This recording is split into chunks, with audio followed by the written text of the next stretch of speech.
Hello, and welcome back to Baby Elias's stories. We now return to Oliver Twist by Charles Dickens.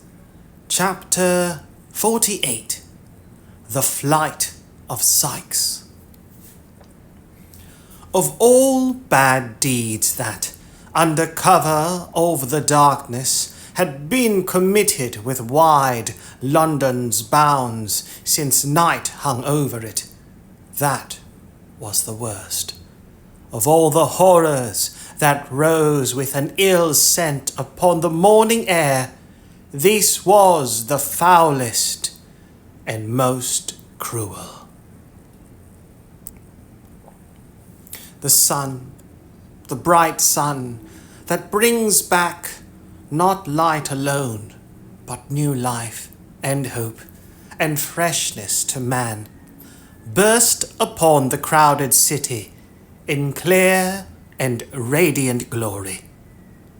Through costly coloured glass and paper-mended window, through cathedral dome and rotten crevice, it shed its equal ray. It lighted up the room where the murdered woman lay. It did. He tried to shut it out, but it would stream in. If the sight had been a ghastly one in the dull morning, what was it now in all that brilliant light? He had not moved. He had been afraid to stir. There had been a moan and motion of the hand, and, with terror added to rage, he had struck and struck again. Once he threw a rug over it, but it was worse to fancy the eyes and imagine them moving toward him, than to see them glaring upward, as if watching the reflection of the pool of gore that quivered and danced in the sunlight on the ceiling. He had plucked it off again, and there was the body, mere flesh and blood, no more, but such flesh and so much blood. He struck a light, kindled a fire, and thrust the club into it. There was hair upon the end, which blazed and shrunk into a light cinder, and, caught by the air, whirled up the chimney. Even that frightened him, sturdy as he was, but he held the weapon till it broke, and then piled it on the coals to burn away and smoulder into ashes. He washed himself and rubbed his clothes. There were spots that would not be removed, but he cut the pieces out and burnt them. How those stains were dispersed about the room! The very feet of the dog were bloody. All this time he had, never once, turned his back upon the corpse. No, not for a moment. Such preparations completed, he moved backward, towards the door, dragging the dog with him, lest he should soil his feet anew and carry out new evidence of the crime into the street. He shut the door softly, locked it, took the key, and left the house. He crossed over and glanced up at the window to be sure that nothing was visible from the outside. There was the curtain still drawn, which she would have opened to admit the light she never saw again. It lay nearly under there. He knew that. God, how the sun poured down upon the very spot! The glance was instantaneous. It was a relief to have got free of the room. He whistled on the dog and walked rapidly away. He went through Islington, strode up the hill at Highgate on which stands the stone in honour of Whittington, turned down to Highgate Hill, unsteady of purpose, and uncertain where to go. Struck off to the right again, almost as soon as he began to descend it, and taking the footpath across the fields, skirted Cane Wood, and so came on Hampstead Heath.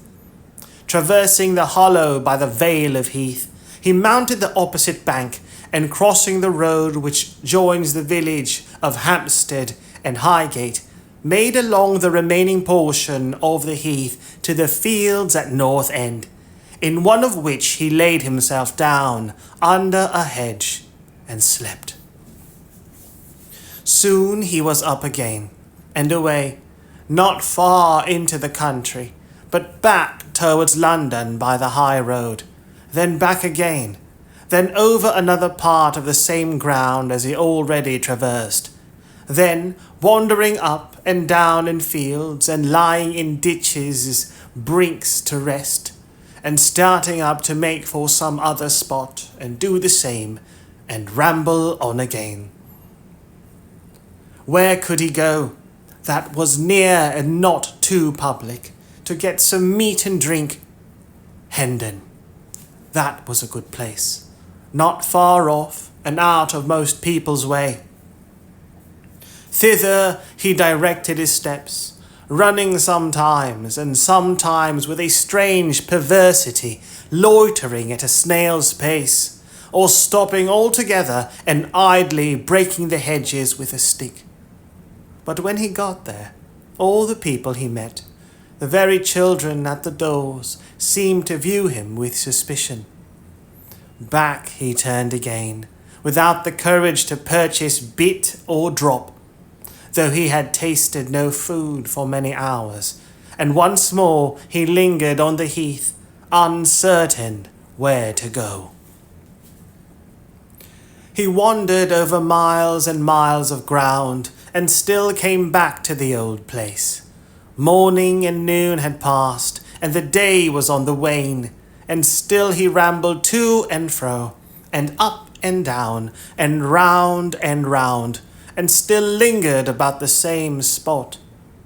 At last he got away, and shaped his course for Hatfield. It was 9 o'clock at night, when the man, quite tired out, and the dog, limping and lame from the unaccustomed exercise, turned down the hill by the church of the quiet village, and plodding along the little street, crept into a small public house, whose scanty light had guided them to the spot. There was a fire in the tap room, and some country labourers were drinking before it. They made room for the stranger, but he sat down in the furthest corner, and ate and drank alone, or rather with his dog, to whom he cast a morsel of food from time to time. The conversation of the men assembled here turned upon the neighbouring land and farmers, and when those topics were exhausted, upon the age of some old man who had been buried on the previous Sunday. The young men present considering him very old, and the old men present declaring him to have been quite young, not older. One white-haired grandfather said that he was, with 10 or 15 years of life in him at least, if he had taken care.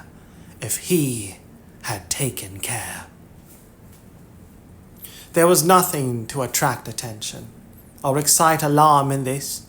The robber, after paying his reckoning, sat silent and unnoticed in his corner, and had almost dropped asleep, when he was half wakened by the noisy entrance of a newcomer. This was an antic fellow, half peddler and half mountebank.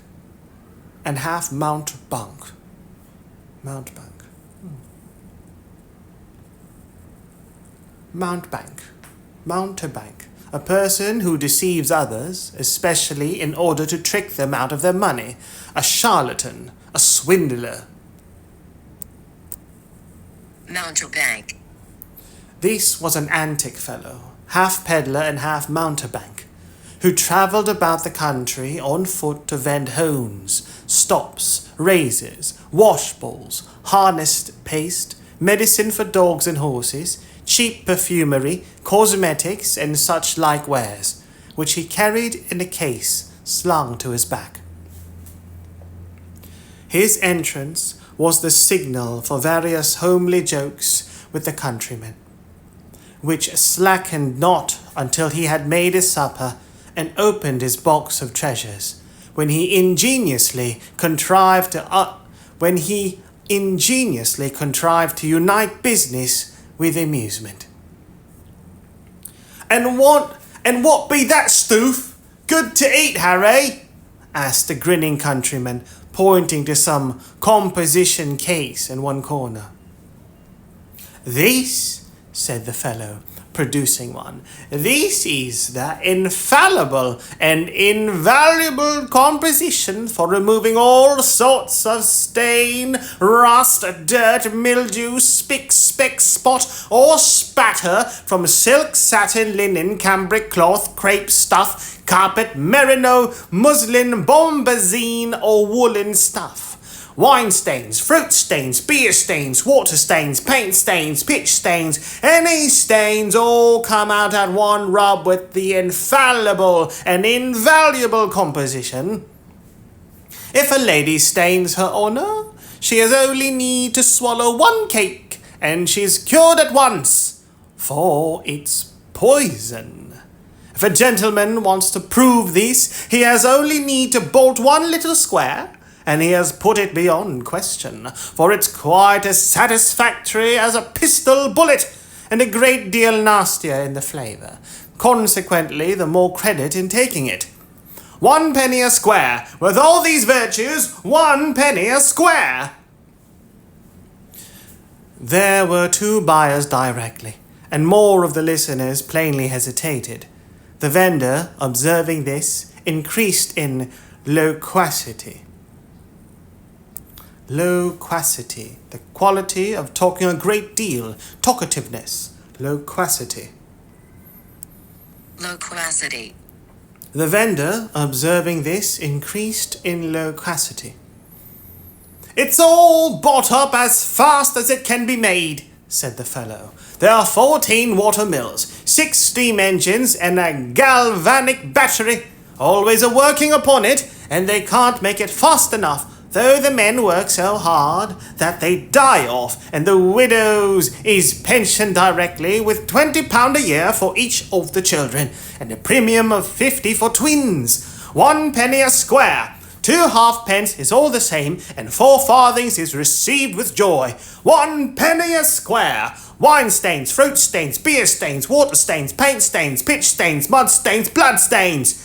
Here is a stain upon the hat of a gentleman in company that I'll take clean out before he can order me a pint of ale. Ha! Cried Sikes, starting up. Give that back. I'll take it clean out, sir, replied the man, winking to the company, before you can come across the room to get it. Gentlemen all, observe the dark stain upon this gentleman's hat, no wider than a shilling, but thicker than a half-crown, whether it is a wine stain, fruit stain, beer stain, water stain, paint stain, pitch stain, mud stain, or blood stain. The man got no further, for Sikes, with a hideous imprecation, overthrew the table, and tearing the hat from him, burst out of the house. With the same perversity of feeling and irresolution that had fastened upon him, despite himself, all day, the murderer, finding that he was not followed, and that they must probably consider him some drunken, sullen fellow, turned back up the town, and getting out of the glare of the lamps of a stagecoach that was standing in the street, was walking past, when he recognized the mail from London, and saw that it was standing at the little post office.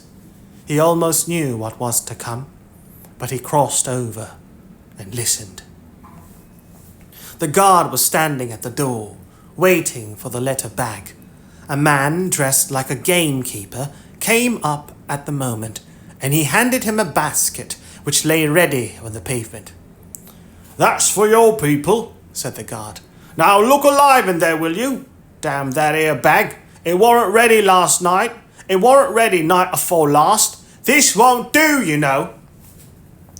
"Anything new in town, Ben?" asked the gamekeeper, drawing back to the window shutters, and the better to admire the horses.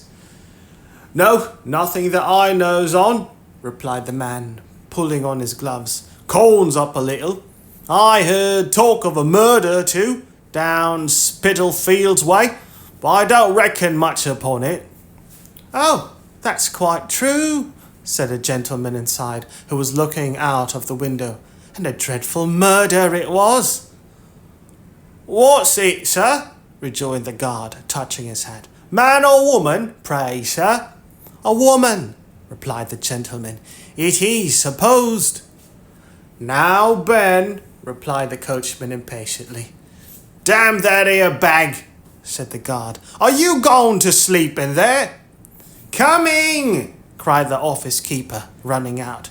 "Coming?" growled the guard. "Ah, and so's the young ooman of property that's going to take a fancy to me, but I don't know when. Here, give hold. All right." The horn sounded a few cheerful notes, and the coach was gone. Sikes remained standing in the street, apparently unmoved by what he had just heard, and agitated by no stronger feeling than a doubt where to go. At length he went back again, and took the road which leads from Hatfield to St. Albans. He went on doggedly, but as he left the town behind him, and plunged into the solitude and darkness of the road, he felt a dread and awe creeping upon him which shook him to the core. Every object before him, substance or shadow, still or moving, took the semblance of some fearful thing. But these fears were nothing compared to the sense that haunted him of that morning's ghastly figure following at his heels. He could trace its shadow in the gloom, supply the smallest item of the outline, and note how stiff and solemn it seemed to stalk along. He could hear its garments rustling in the leaves, and every breath of wind came laden with that last low cry. If he stopped, it did the same. If he ran, it followed, not running too.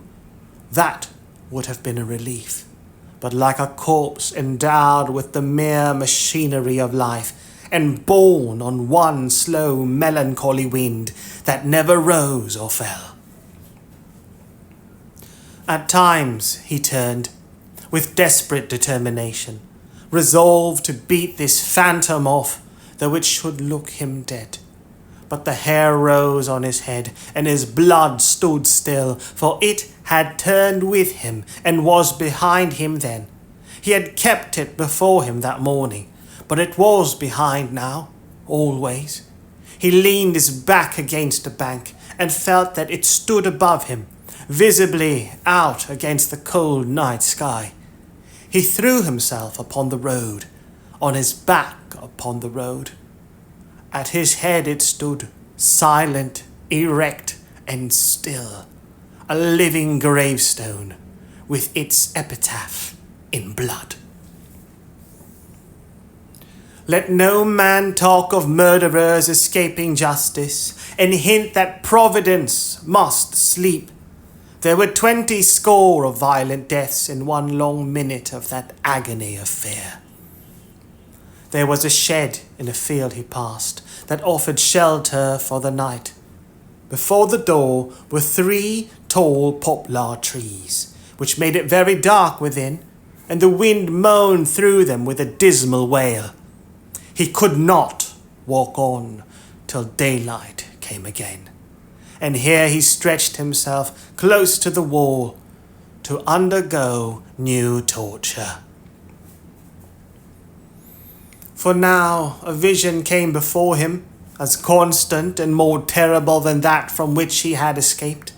Those widely staring eyes, so lustreless and so glassy that he had better borne to see them than think upon them, appeared in the midst of the darkness.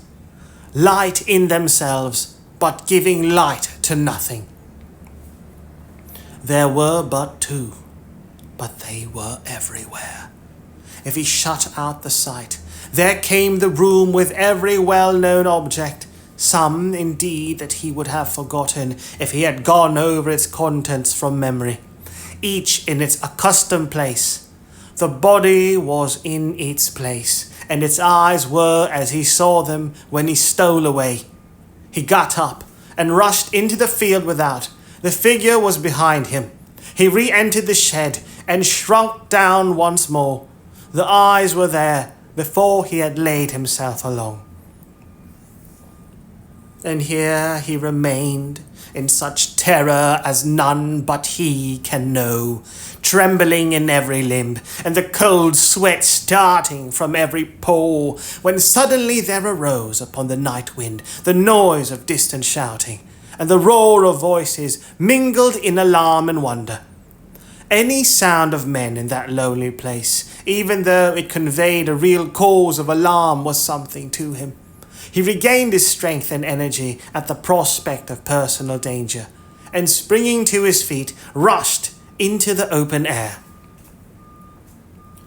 The broad sky seemed on fire, rising into the air with showers of sparks, and rolling one above the other were sheets of flame, lighting the atmosphere for miles round, and driving clouds of smoke in the direction where he stood. The shouts grew louder as new voices swelled the roar, and he could hear the cry of fire mingled with the ringing of an alarm bell, the fall of heavy bodies, and the crackling of flames as they twined round some new obstacle and shot aloft as though refreshed by food. The noise increased as he looked. There were people there, men and women, light, bustle. It was like new life to him. He darted onward, straight, headlong, dashing through brier and brake, and leaping gate and fence as madly as his dog, who careered with loud and sounding bark before him. He came upon the spot.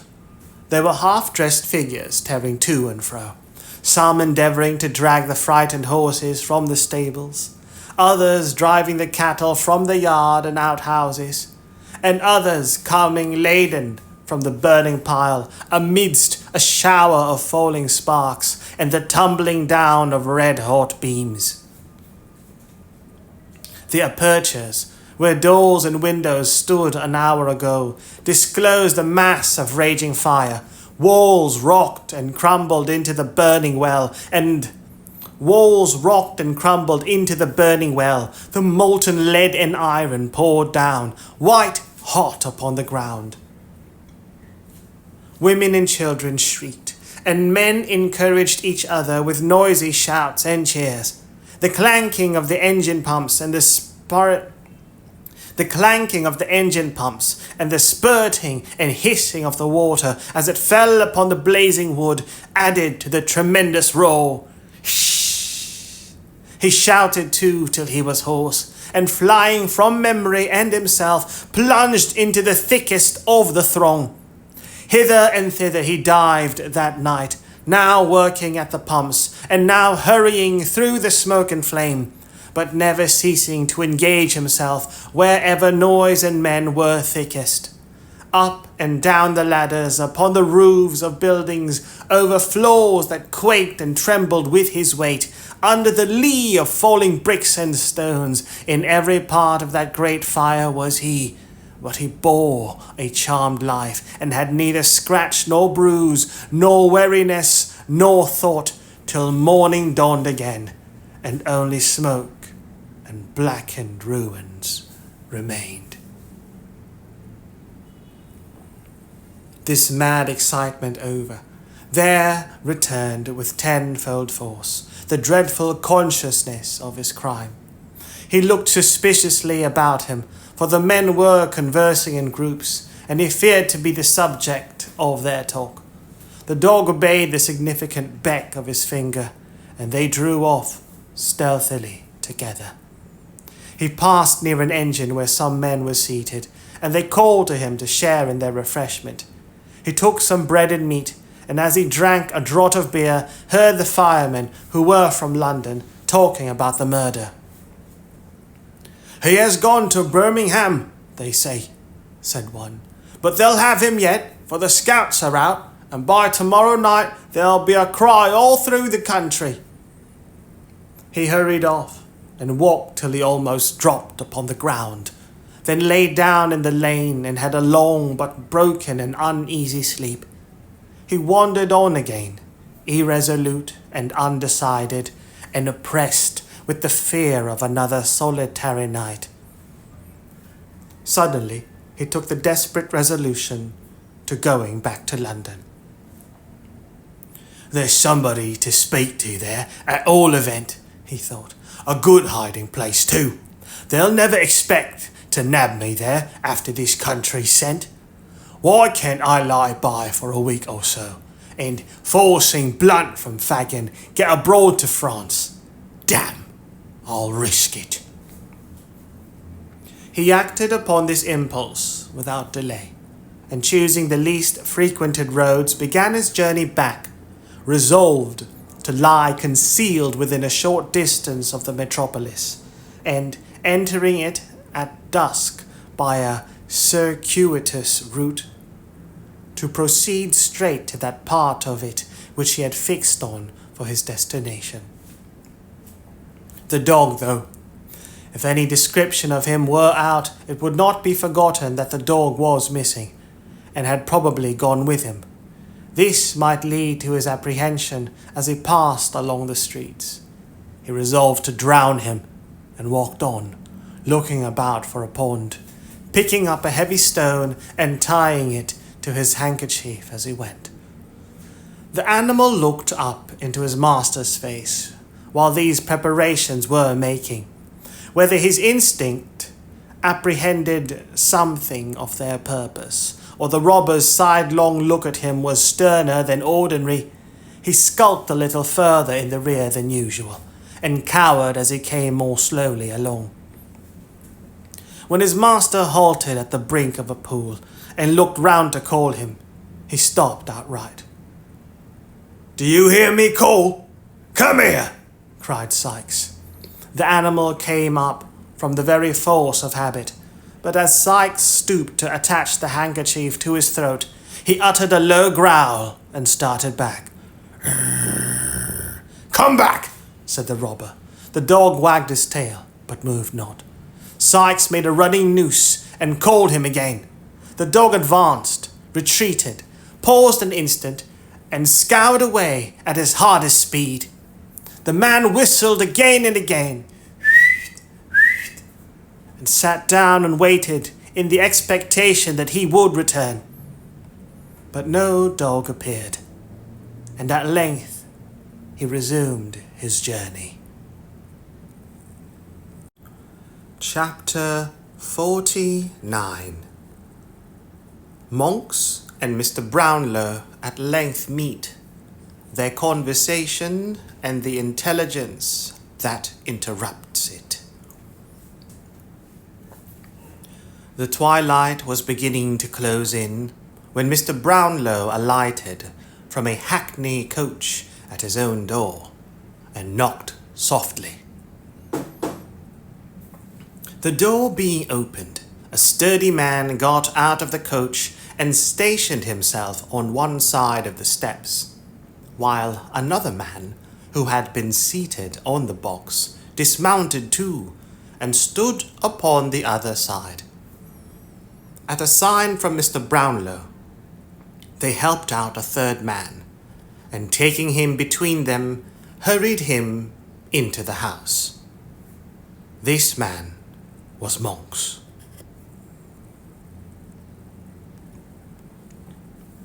They walked in the same manner up the stairs without speaking, and Mr. Brownlow, preceding them, led the way back into a back room. At the door of this apartment, Monks, who had ascended with evident reluctance, stopped. The two men looked at the old gentleman as if full instructions. "He knows the alternative," said Mr. Brownlow.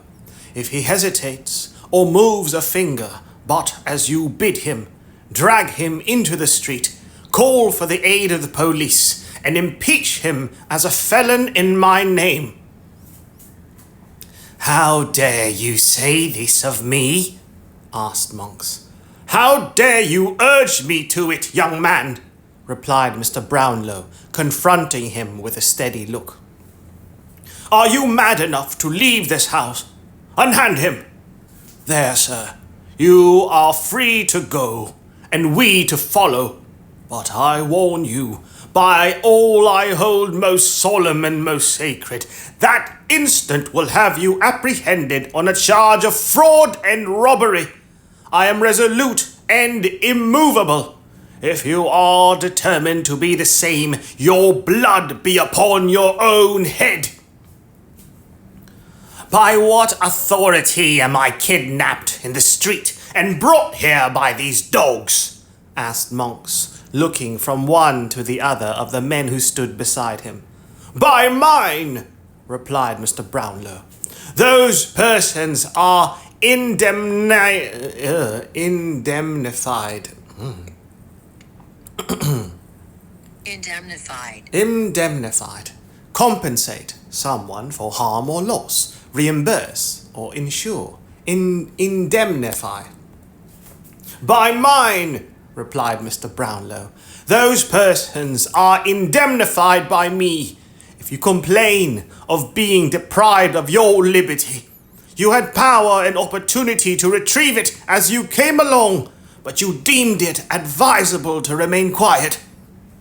I say again, throw yourself for protection on the law. I will appeal to the law too, but when you have gone too far to recede, do not sue to me for leniency when the power will have passed into other hands, and do not say I plunged you down the gulf into which you rushed yourself." Monks was plainly disconcerted and alarmed besides. He hesitated. "You will decide quickly," said Mr. Brownlow with perfect firmness and composure, "if you wish me to prefer my charges publicly. If you wish me to prefer my charges publicly and consign you to a punishment the extent of which, although I can, with a shudder, foresee I cannot control, once more I say, for you know the way. If not, and you appeal to my forbearance and the mercy of those you have deeply injured, seat yourself without a word in that chair. It has waited for you 2 whole days." Monks muttered some unintelligible words, but wavered still. "You will be prompt," said Mr. Brownlow.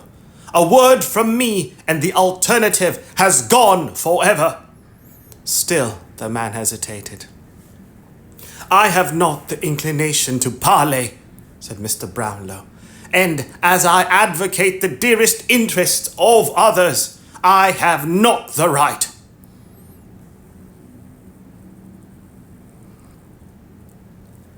"Is there," demanded Monks with a faltering tongue, "is there no middle course?" "None." Monks looked at the old gentleman with an anxious eye, but reading in his countenance nothing but severity and determination, walked into the room, and shrugging his shoulders, sat down. "Lock the door on the outside," said Mr. Brownlow to the attendants, "and come when I ring." The men obeyed, and the two were left alone together. "This is pretty treatment, sir," said Monks, throwing down his hat and cloak, "from my father's oldest friend." "It is because I was your father's oldest friend, young man," returned Mr. Brownlow. "It is because the hopes and wishes of young and happy years were bound up with him, and that fair creature of his blood and kindred, who rejoined her God in youth, and left me here a solitary, lonely man. It is because he knelt with me beside his only sister's deathbed when he was yet a boy, on the morning that would, but heaven willed otherwise, have made her my young wife. It is because my seared heart clung to him from that time forth, through all his trials and errors, till he died. It is because old recollections and associations filled my heart, and even the sight of you brings with it old thoughts of him. It is because of all these things that I am moved to treat you gently now. Yes, Edward Leeford, even now, and blush for your unworthiness who bear the name. What has the name to do with it? Asked the other after contemplating, half in silence and half in dogged wonder, the agitation of his companion. What is the name to me? Nothing, replied Mr. Brownlow. Nothing to you, but it was hers, and even at this distance of time brings back to me, an old man, the glow and thrill which I once felt, only to hear it repeated by a stranger. I am very glad you have changed it. Very, very. This is almighty fine, said Monks, to retain his assumed designation, after a long silence, during which he had jerked himself in sullen defiance to and fro, and Mr. Brownlow had sat, shading his face with his hand. But what do you want with me? You have a brother, said Mr. Brownlow, rousing himself. A brother, the whisper of whose name in your ear when I came behind you in the street was, in itself, almost enough to make you accompany me hither in wonder and alarm. I have no brother, replied Monks. You know I was an only child. Why do you talk to me of brothers? You know that as well as I. Attend to what I do know, and you may not, said Mr. Brownlow. I shall interest you by and by. I know that of the wretched marriage into which family pride and the most sordid and narrowest of all ambitions forced your unhappy father when a mere boy. You were the sole and most unnatural issue. I don't care for hard names, interrupted Monks with a jeering laugh. You know the fact, and that's enough for me. But I also know, pursued the old gentleman, the misery, the slow torture, the protracted anguish of that ill-assorted union. I know how listlessly and wearily each of that wretched pair dragged on their heavy chain through a world that was poison to them both. I know how cold formalities were succeeded by open taunts, how indifference gave place to dislike, dislike to hate, and hate to loathing, until at last they wrenched the clanking bond asunder, and retiring a wide space apart, carried each a galing fragment, of which nothing but death could break the rivets, to hide it in new society beneath the gayest looks they could assume. Your mother succeeded. She forgot it soon, but it rusted and cankered at your father's heart for years. Well, they were separated, said Monks. And what of that?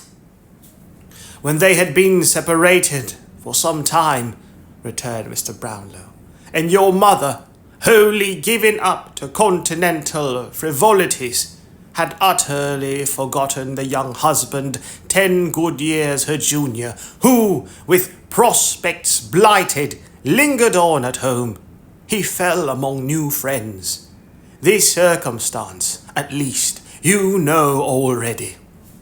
Not I, said Monks, turning away his eyes and beating his foot upon the ground as a man who is determined to deny everything. Not I! Your manner, no less than your actions assures me that you have never forgotten it, or ceased to think of it with bitterness, returned Mr. Brownlow. I speak of 15 years ago, when you were not more than 11 years old, and your father but 31, for he was, I repeat, a boy, when his father ordered him to marry. I must go back to events which cast a shade upon the memory of your parent, or will you spare it and disclose to me the truth? I have nothing to disclose, rejoined Monks. You must talk on if you will. These new friends, then, said Mr. Brownlow, were a naval officer retired from active service, whose wife had died some half a year before, and left him with 2 children. There had been more, but of all their family, happily but 2 survived. They were both daughters, one a beautiful creature of 19, and the other a mere child of 2 or 3 years old. What's this to me? Asked Monks. They resided, said Mr. Brownlow, without seeming to hear the interruption, in a part of the country to which your father in his wandering had repaired, and where he had taken up his abode. Acquaintance, intimacy, friendship fast followed on each other. Your father was gifted as few men are. He had his sister's soul and person. As the old officer knew him more and more, he grew to love him. I would that it had ended there. His daughter did the same. The old gentleman paused. Monks was biting his lips, with his eyes fixed upon the floor. Seeing this, he immediately resumed.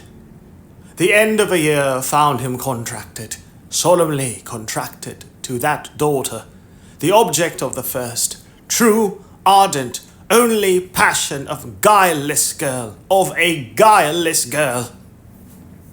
Your tale is of the longest, observed Monks, moving restlessly in his chair.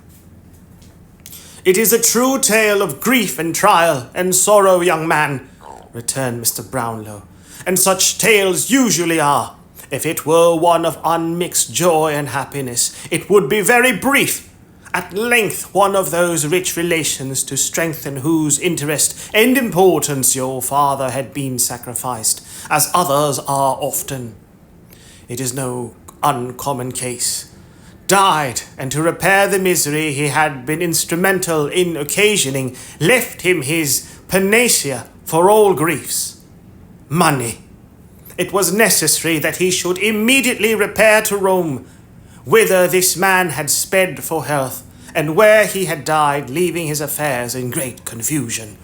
He went, was seized with mortal illness there, was followed, the moment the intelligence reached Paris, by your mother, who carried you with her. He died the day after her arrival, leaving no will, so that the whole property fell to her and you.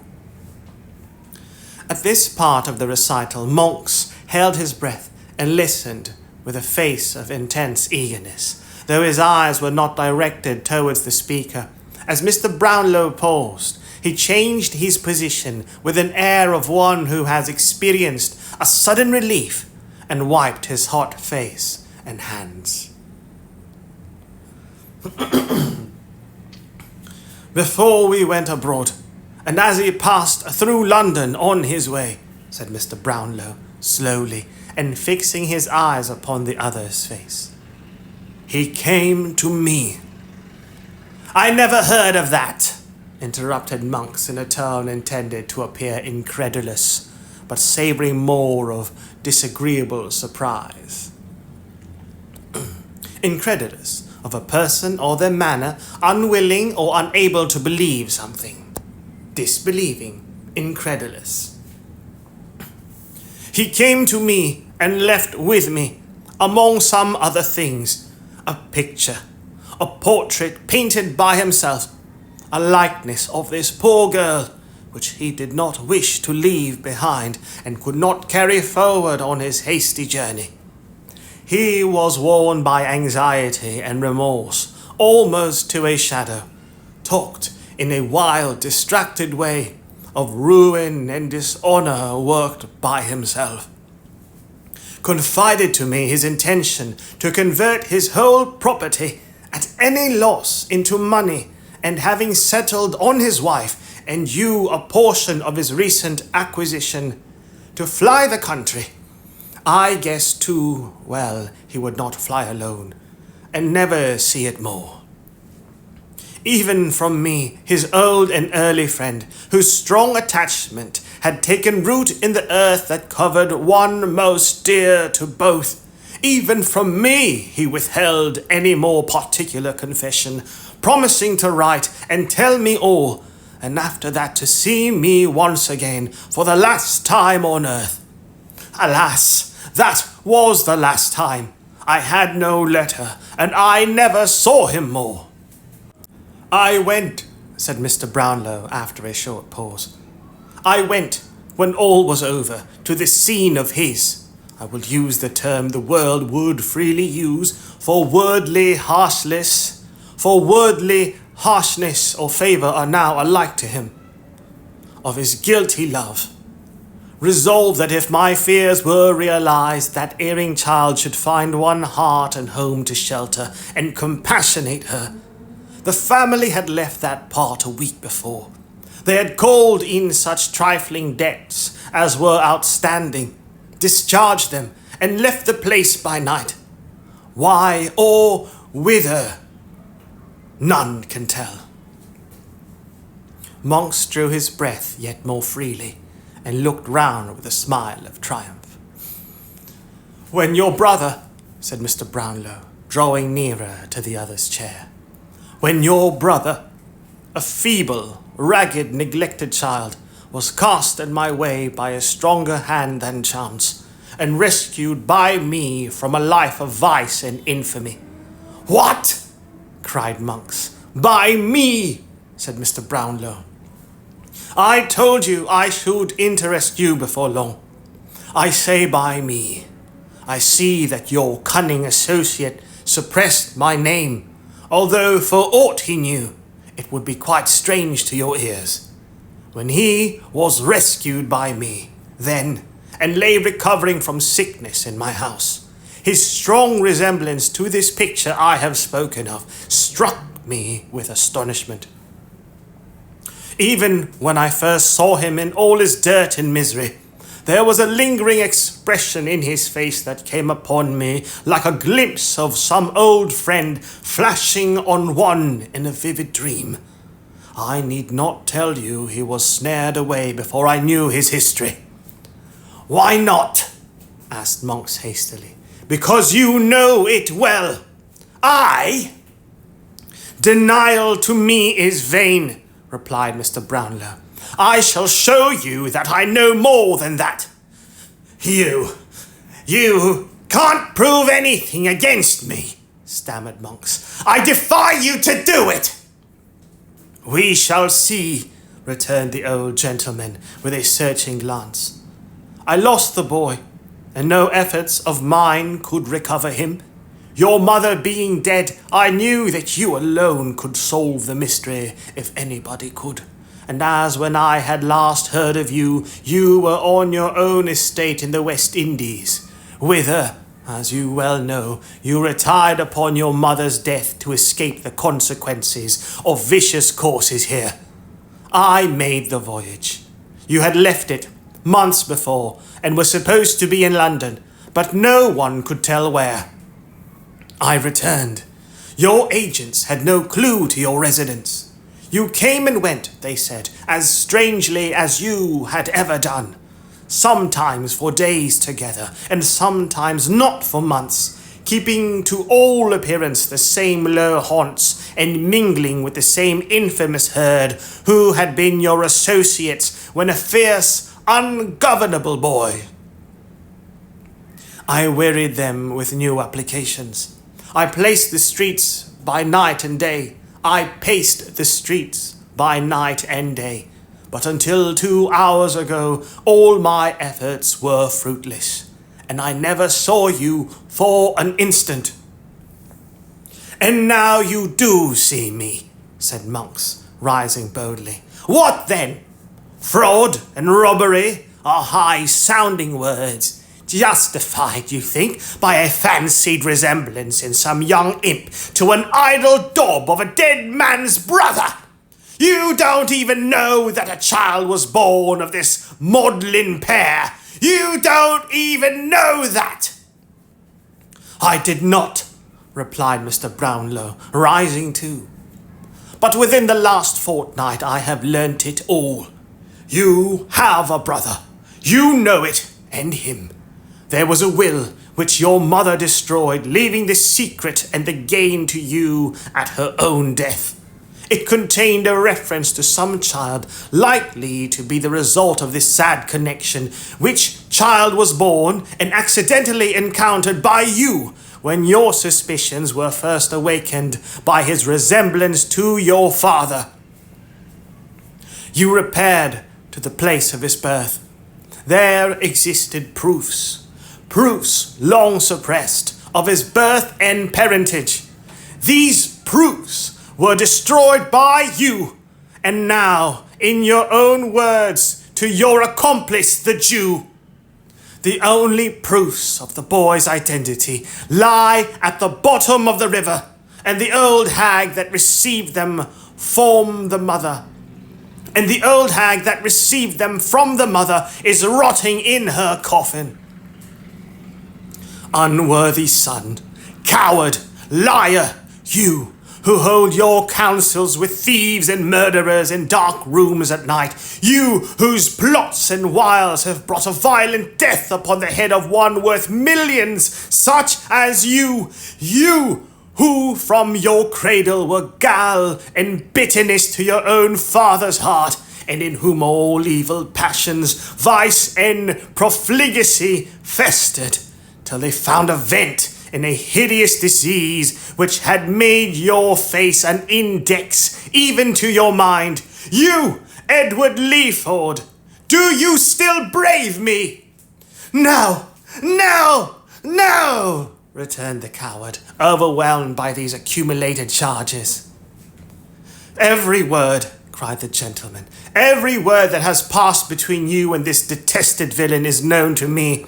Shadows on the wall have caught your whispers and brought them to my ear. The sight of the persecuted child has turned vice itself and given it the courage and almost the attributes of virtue. Murder has been done, to which you were morally, if not really, a party." "No, no," interposed Monks. I knew nothing of that. I was going to inquire the truth of the story when you overtook me. I didn't know the cause. I thought it was a common quarrel." "It was the partial disclosure of your secrets," replied Mr. Brownlow. "Will you disclose the whole?" "Yes, I will. Set your hand to a statement of truth and facts and repeat it before witnesses." "That I promise to." "Remain quietly here until such a document is drawn up, and proceed with me to such a place as I may deem most advisable for the purpose of attesting it." "If you insist upon that, I'll do that also," replied Monks. "You must do more than that," said Mr. Brownlow. "Make restitution to an innocent and unoffending child, for such he is, although the offspring of a guilty and most miserable love. You have not forgotten the provisions of the will. Carry them into execution so far as your brother is concerned, and then go where you please. In this world you need meet no more." While Monks was pacing up and down, meditating with dark and evil looks on this proposal, and the possibilities of evading it, torn by his fears on the one hand and his hatred on the other, the door was hurriedly unlocked, and a gentleman, Mr. Losberne, entered the room in violent agitation. "The man will be taken," he cried. "He will be taken tonight." "The murderer?" asked Mr. Brownlow. Yes, replied the doctor. His dog has been seen lurking about some old haunt, and there seems little doubt that his master either is or will be there, under cover of the darkness. Spies are hovering about in every direction.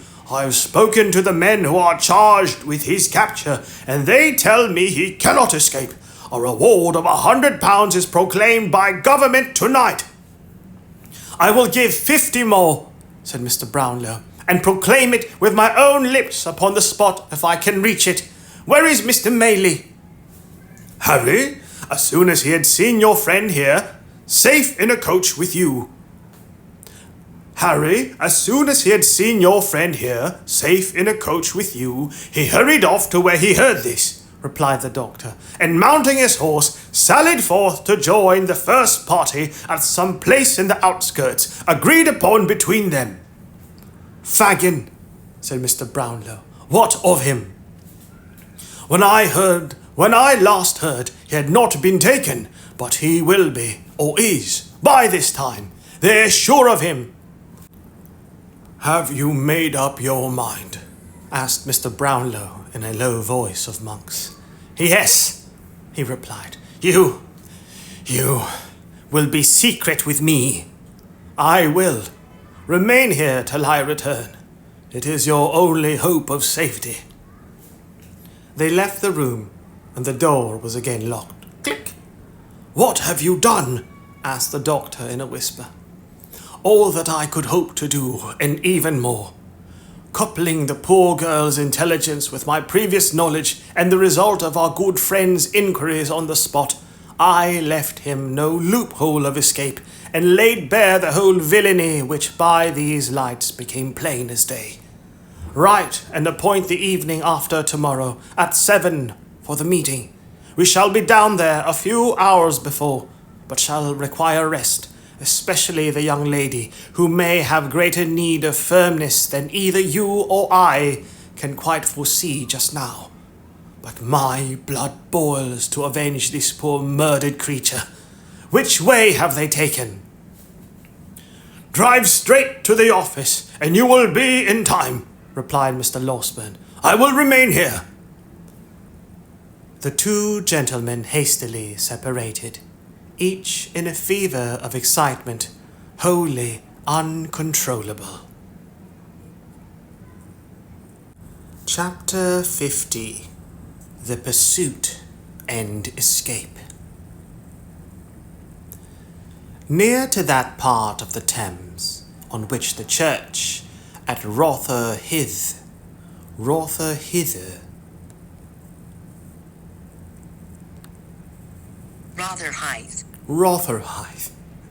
near to that part of the Thames on which the church at Rotherhithe abuts, where the buildings on the banks are dirtiest, and the vessels on the river blackest with the dust of colliers and the smoke of close-built, low-roofed houses, there exist the filthiest, the strangest, the most extraordinary of the many localities that are hidden in London, wholly unknown, even by name, to the great mass of its inhabitants.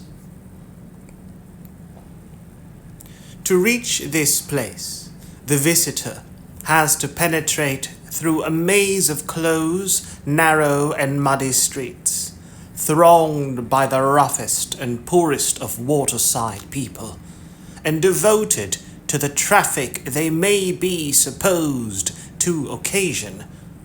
The cheapest and least delicate provisions are heaped in the shops.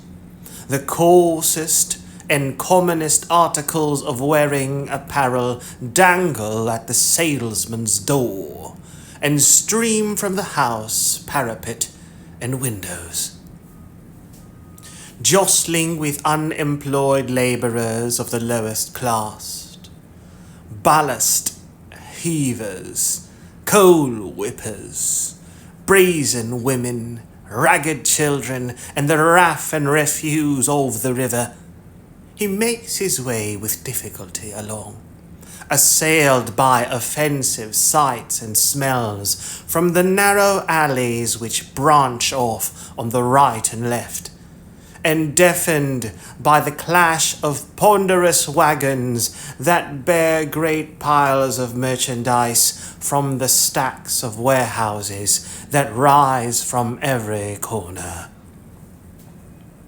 Arriving at length in streets remoter and less frequented than those through which he has passed, he walks beneath tottering house fronts, projecting over the pavement, dismantled walls that seem to totter as he passes, chimneys half crushed, half hesitating to fall, windows guarded by rusty iron bars that time and dirt have almost eaten away. Every imaginable sign of desolation and neglect. In such a neighbourhood, beyond Dockhead, in the borough of South Walk, stands Jacob's Island, surrounded by a muddy ditch, 6 or 8 feet deep, and 15 or 20 wide when the tide is in, once called Mill Pond, but known in the days of this story as Folly Ditch. It is a creek or inlet from the Thames, and can always be filled at high water by opening the sluices at the Lead Mills, from which it took its old name. At such times, a stranger from one of the wooden bridges thrown across it at Mill Lane will see the inhabitants of the houses on either side lowering from their back doors and windows buckets, pails, domestic utensils of all kinds in which to haul the water up. And when his eye is turned from these operations to the houses themselves, his utmost astonishment will be excited by the scene before him. Crazy wooden galleries, common to the backs of half a dozen houses, with holes from which to look upon the slime beneath, windows broken and patched, with poles thrust out on which to dry the linen that is never there, rooms so small, so filthy, so confined, that the air would seem too tainted even for the dirt and squalor which they shelter. Wooden chambers thrusting themselves out above the mud and threatening to fall into it, as some have done. Dirt besmeared walls and decaying foundations, every repulsive lineament of poverty, every loathsome indication of filth, rot, and garbage, all these ornament the banks of Folly Ditch. In Jacob's Island, the warehouses are roofless and empty. The walls are crumbling down. The windows are windows no more. The doors are falling into the streets. The chimneys are blackened, but they yield no smoke. 30 or 40 years ago, before losses and chancery suits came upon it, it was a thriving place. But now it is a desolate island indeed. The houses have no owners. They are broken open and entered upon by those who have the courage. And there they live, and there they die. They must have powerful motives for a secret residence, or be reduced to a destitute condition indeed, who seek a refuge in Jacob's Island. In an upper room of one of these houses, a detached house of fair size, ruinous in other respects, but strongly defended at door and window, of which house the back commanded the ditch in manner already described, there were assembled 3 men, who, regarding each other every now and then with looks expressive of perplexity and expectation, sat for some time in profound and gloomy silence.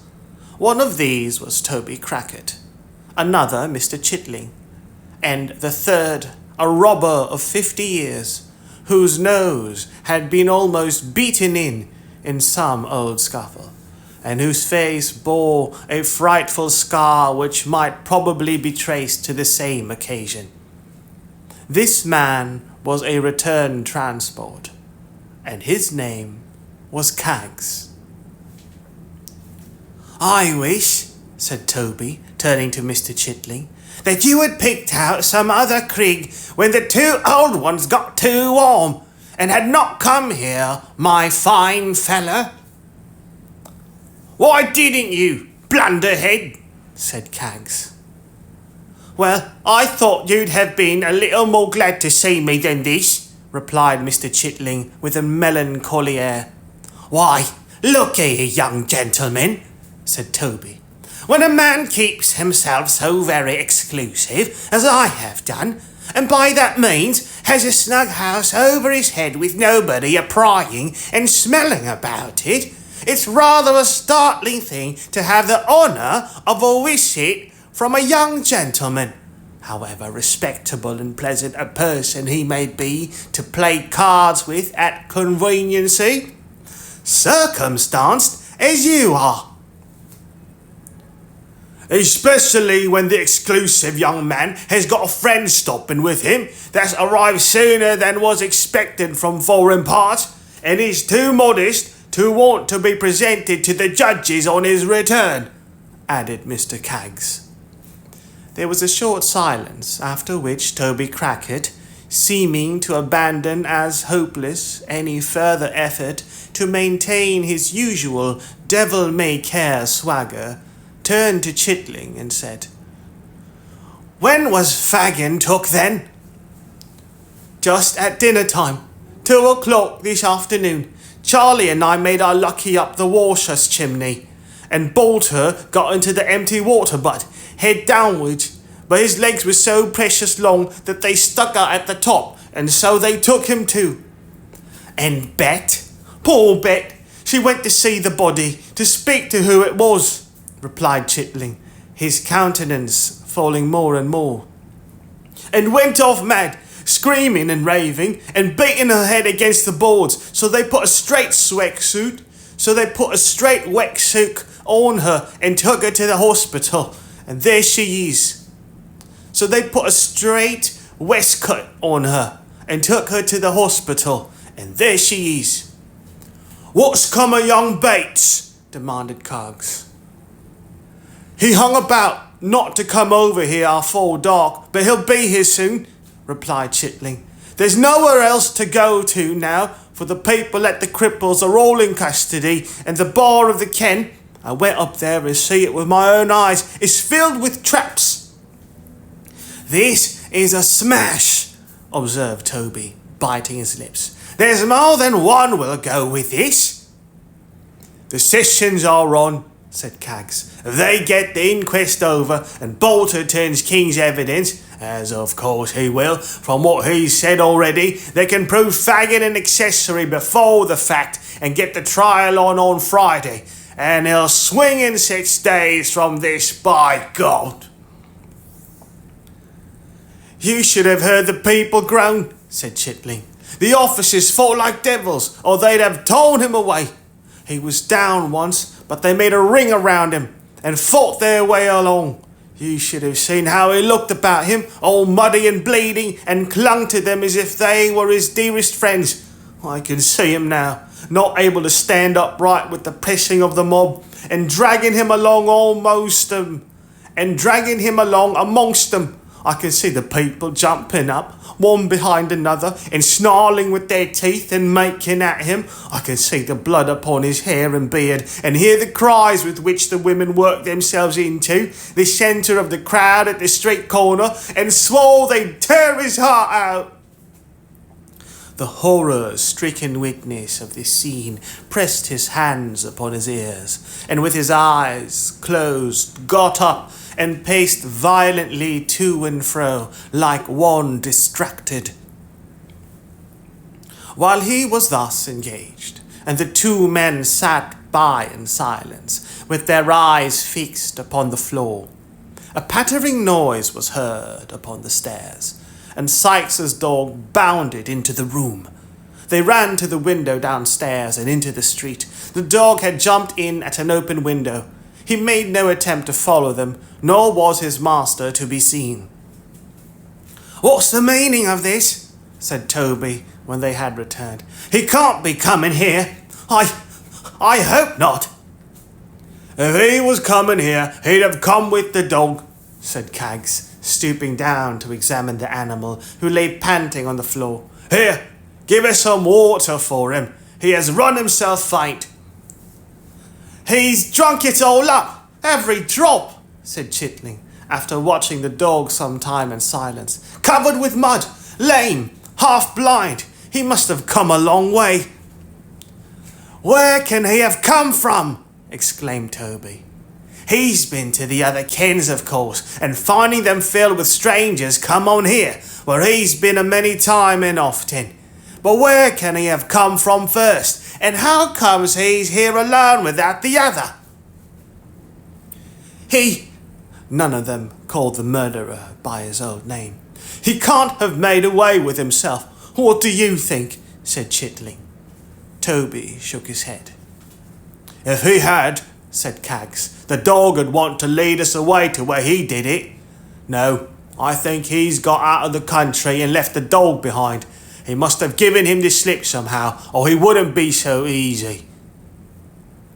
This solution, appearing the most probable one, was adopted as the right.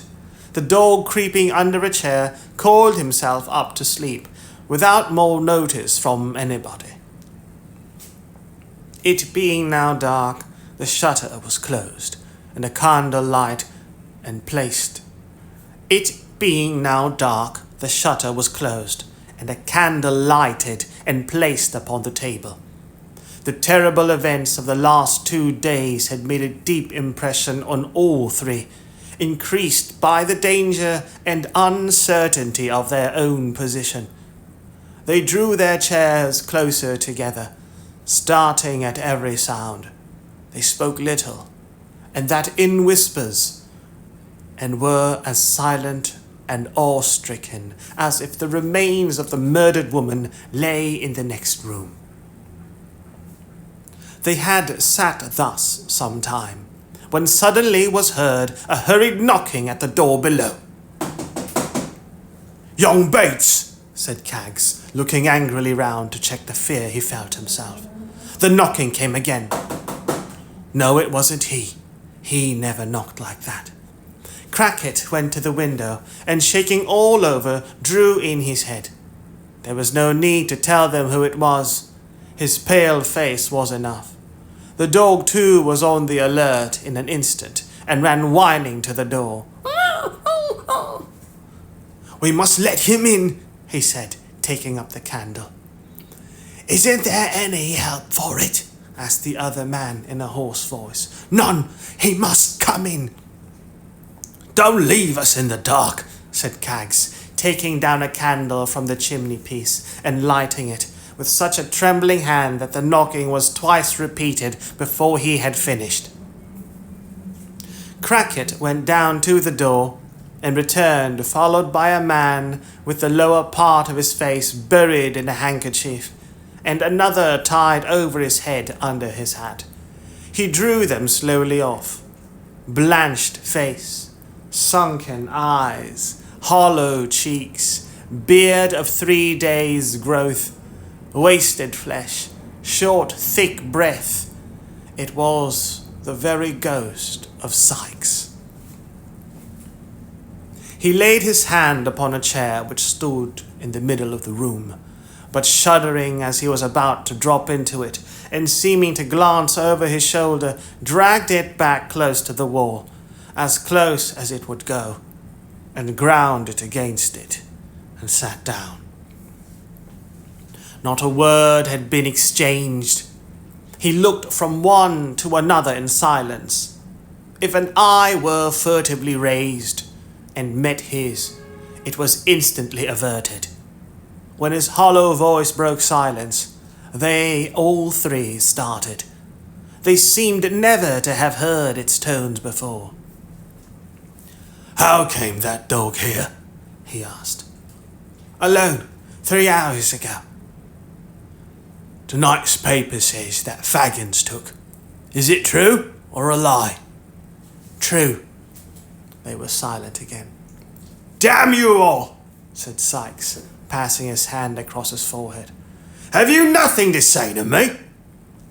There was an uneasy movement among them, but nobody spoke. "You that keep this house," said Sikes, turning his face to Crackit. "Do you mean to sell me, or to let me lie here till this hunt is over?" "You may stop here if you think it's safe," returned the person addressed after some hesitation. Sikes carried his eyes slowly up the wall behind him, rather trying to turn his head than actually doing it, and said, "Is it the body? Is it buried?" They shook their heads. "Why isn't it?" he retorted with the same glance behind him. "What do they keep such ugly things above the ground for? Who's that knocking?"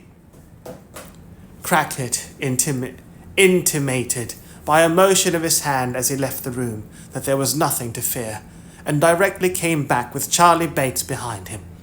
Sikes sat opposite the door, so that the moment the boy entered the room he encountered his figure.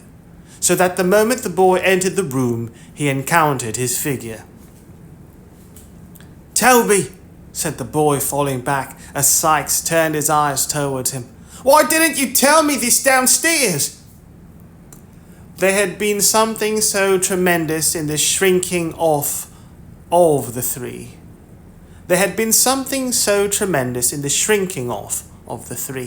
That the wretched man was willing to propitiate even this lad. Accordingly, he nodded and made as though he would shake hands with him. "Let me go into some other room," said the boy, retreating still farther. "Charlie," said Sikes, stepping forward. Don't you know me?" "Don't come nearer me," answered the boy, still retreating and looking with horror in his eyes upon the murderer's face. "You monster!" The man stopped halfway, and they looked at each other, but Sikes's eyes sunk gradually to the ground. "Witness, you three!" cried the boy, shaking his clenched fist, and becoming more and more excited as he spoke. "Witness, you three! I'm not afraid of him. If they come here after him, I'll give him up. I will. I tell you out at once, he may kill me for it if he likes, or if he dares, but if I am here, I'll give him up. I'd give him up if he was to be boiled alive. Murder! Help! If there's the pluck of a man among you three, you'll help me. Murder! Help! Down with him!" Pouring out these cries and accompanying them with violent gesticulation, the boy actually threw himself single-handed upon the strong man, and in the intensity of his energy and the suddenness of his surprise, brought him heavily to the ground. The three spectators seemed quite stupefied. They offered no interference, and the boy and man rolled on the ground together, the former heedless of the blows that showered upon him, wrenching his hands tighter and tighter in the garments about the murderer's breast, and never ceasing to call for help with all his might. The contest, however, was too unequal to last long. Sikes had him down, and his knee was on his throat, when Crackit pulled him back with a look of alarm and pointed to the window.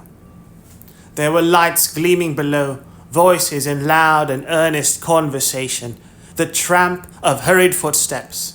Endless they seemed in number, crossing the nearest wooden bridge. One man on horseback seemed to be among the crowd, for there was the noise of hooves rattling on the uneven pavement.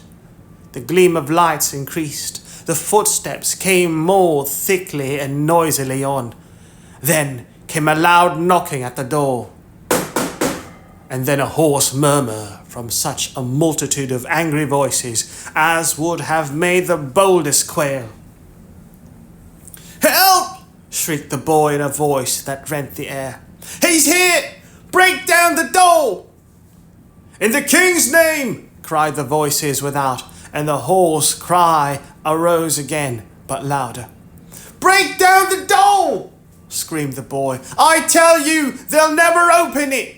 Run straight to the room where the light is! Break down the door!"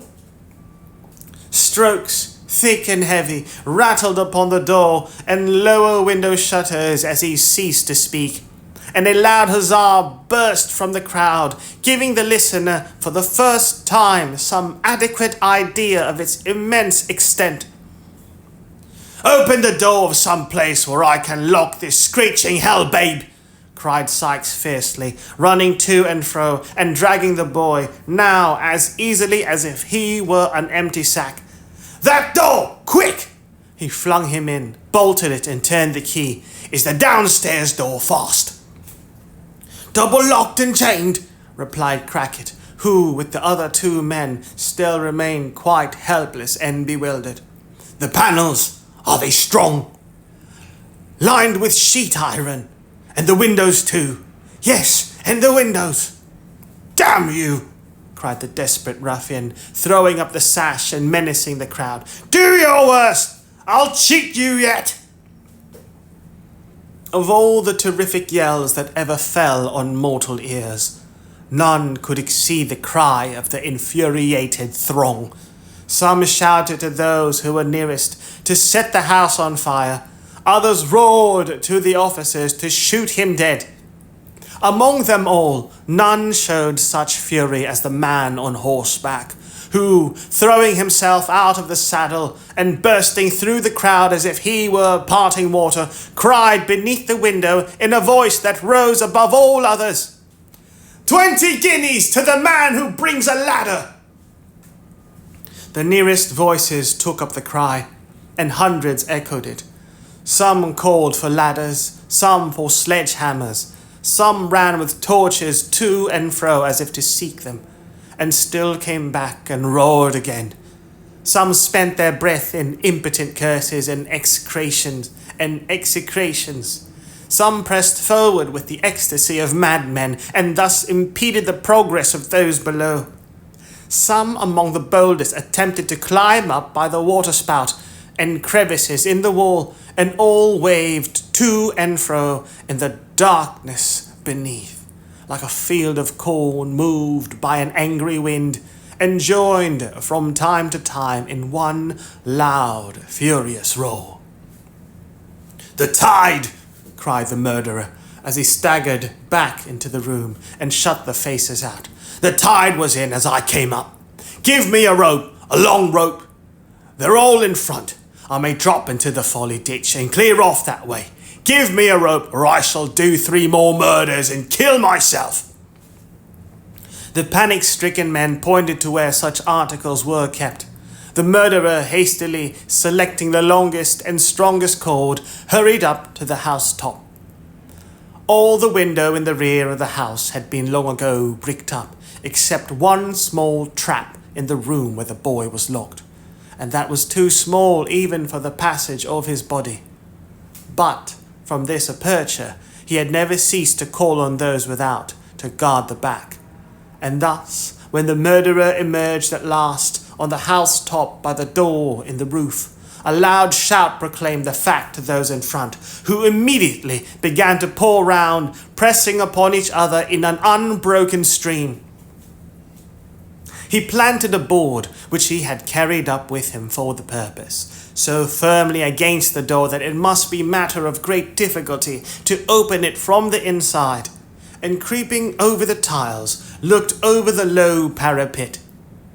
The water was out, and the ditch a bed of mud.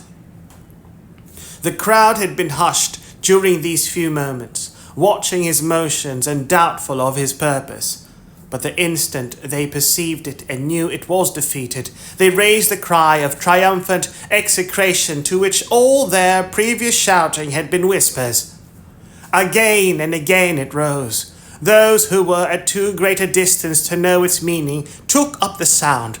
It echoed and re-echoed. It seemed as though the whole city had poured its population out to curse him. On pressed the people from the front, on, in a strong, struggling current of angry faces, with here and there a glaring torch to lighten them up and show them out in all their wrath and passion. The houses on the opposite side of the ditch had been entered by the mob. Sashes were thrown up or torn bodily out. There were tiers and tiers of faces in every window, clusters upon cluster of people, cluster upon cluster of people, clinging to every housetop. Each little bridge, and there were 3 in sight, bent beneath the weight of the crowd upon it. Still the current poured on to find some nook or hole from which to vent their shouts, and only for an instant see the wretch. "They have him now!" cried a man on the nearest bridge. "Hurrah!" The crowd grew light with uncovered heads, and again with the shout uprose. "I will give £50, cried an old gentleman from the same quarter, "to the man who takes him alive. I will remain here till he come to ask me for it." There was another roar. At this moment the word was passed among the crowd that the door was forced at last, and that he who had first called for the ladder had mounted into the room.